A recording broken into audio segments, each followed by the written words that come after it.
jovem, bom dia, boa tarde, boa noite. Não sei em que momento você está assistindo esse vídeo, você vai assistir esse vídeo. Mas seja bem-vindo a este canal Mais Que Redação. Se você não me conhece, o meu nome é Daniele Leal. Lá no Instagram você me acha como Mais Que Redação.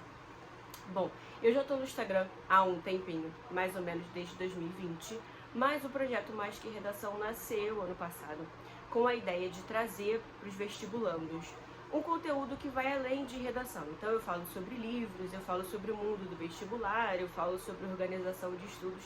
Então dá uma olhadinha lá que você vai ter conteúdo bem interessante, tá? Pois bem, galerinha, eu tenho 32 anos, não parece, mas é a realidade, não é mesmo?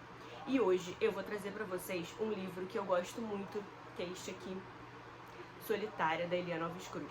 Se você não conhece esse livro, você tá perdendo, tá? Já digo pra você. Não é porque eu gosto muito da Eliana Alves Cruz, tá? É porque realmente ele é muito bom. Por quê? O que acontece? Este livro foi publicado em 2022, então assim, ele é muito recente, tá? Qual é o paranauê, qual é o rolê deste livro, tá? Antes de eu falar do rolê deste livro, eu preciso te falar um pouquinho da Eliana Alves Cruz. Quem é Eliana Alves Cruz, então? Eliana Alves Cruz é uma escritora contemporânea, tá? Ela é jornalista de formação, uma mulher negra.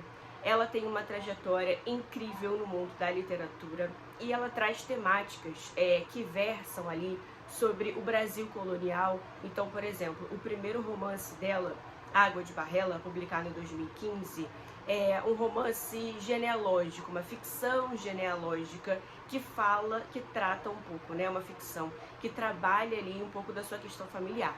Tá? Então tem essa questão ali da escravidão, desse Brasil colonial, pois bem. O outro romance dela, O Crime do Cais do Valongo, também é um contexto de Brasil colonial. Nada Digo de Ti Que a Gente Não Veja, que foi publicado em 2020, também Brasil colonial. Então você repara que tem essa pegada histórica, tá? Não diria exatamente romances históricos, mas tem essa pegada nos romances dela. São romances que têm linguagem fluida, não são romances extensos, então assim, não precisa se assustar quanto a isso, tá? São romances que você vai ler super rápido, porque você vai se envolver com a história e você não vai querer parar de ler, tá? Você vai querer saber o que acontece no final da história, tá? E não é diferente com Solitária. Eu já li todos os romances dela, ela que escreve também contos, ela que tem também obras publicadas da literatura infanto-juvenil, então ela é uma escritora super ativa, tudo bem? Vai com certeza publicar mais livros, tá? Então a gente vai piscar, ela vai publicar mais, tá? Esta é a Eliana Alves Cruz. Pois bem, eu escolhi Solitária por ser o romance mais recente, então eu me impactei por ele, assim. É um dos romances que eu mais gosto. Ah, Dani, qual o romance que você mais gosta? Todos, tá? É impossível gostar de todos. Eu sei. Mas essa sou eu, tá bom? E você tá me conhecendo agora. E essa sou eu. Já se acostuma aí. Eu gosto de todos os romances dela, tá? Ela é uma pessoa incrível, ela é uma pessoa receptiva, você pode encontrar com ela em eventos literários, tá? Ela é uma pessoa acessível também nas redes sociais, então já sabe, né? Eliana Alves Cruz é a pessoa, tá? Do rolê da literatura contemporânea, da literatura negro-brasileira, que depois eu vou fazer um vídeo explicando um pouquinho desse conceito, dessa terminologia, tá? Pois bem, o romance Solitária, gente, ele tem um enredo aí, né, em torno do mundo, digamos assim, das empregadas domésticas. Por que eu falo mundo? Porque não é somente uma ficção, né? Vai remeter a uma problemática contemporânea, tá? Que tem aí essa relação de servidão. Então, a dona Eunice é empregada doméstica, ela é mãe da Mabel. Este romance é dividido em 3 partes. Ele começa com a visão da Mabel, então é bem interessante, tá? Porque é a visão da filha que cresceu no quartinho de empregada, tá? Este lugar físico, tá? Mas que traz também sensações e emoções para o leitor. Então essa é uma questão, é uma característica da Eliana Alves Cruz, né? Trazer sensações, sentimentos à tona pra gente. A gente se transporta, digamos assim, para este quartinho. E que, se a gente for pensar na realidade, em alguns apartamentos, né, Zona Sul do Rio de Janeiro, principalmente, né, nas grandes capitais, a gente ainda tem o famoso quartinho de empregado, tá? ou quartinho de serviço, assim chamado também, né? Um cubículo, né? Um quarto e um banheiro, para acomodar as empregadas domésticas, muitas vezes com seus filhos, suas filhas, tudo bem? Que moravam no serviço. Mabel vai contar pela sua perspectiva, vai relembrar momentos da sua infância, momentos da sua adolescência, como é que era estudar nesse local, enfim, todas essas problemáticas e todas essas questões. Também a questão da convivência com essa família de classe alta, né, com essa família rica, tá?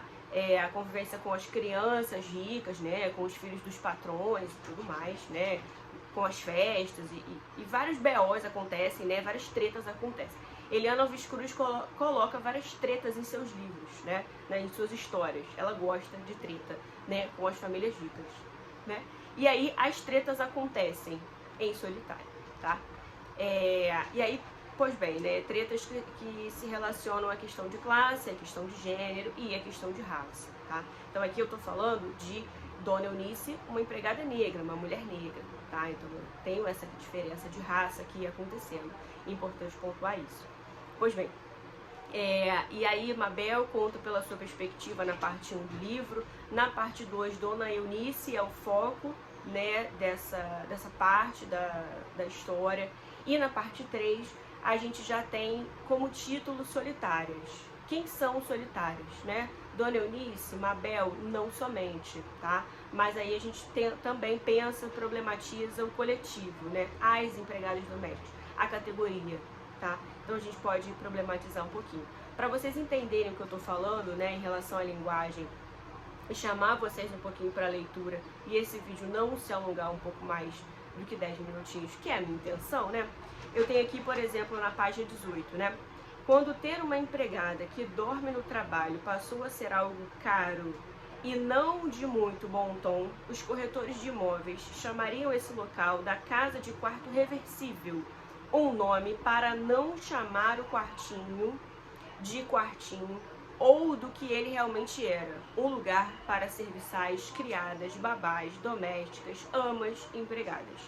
Todos esses nomes que deram e dão até hoje a quem é quase da família. Um lugar onde estivessem ao alcance do comando de voz, do olhar, ao alcance das mãos, a tempo e hora, 24 horas por dia. Então a ideia é que esses empregados domésticos, principalmente mulheres, estivessem ao alcance dos patrões, né?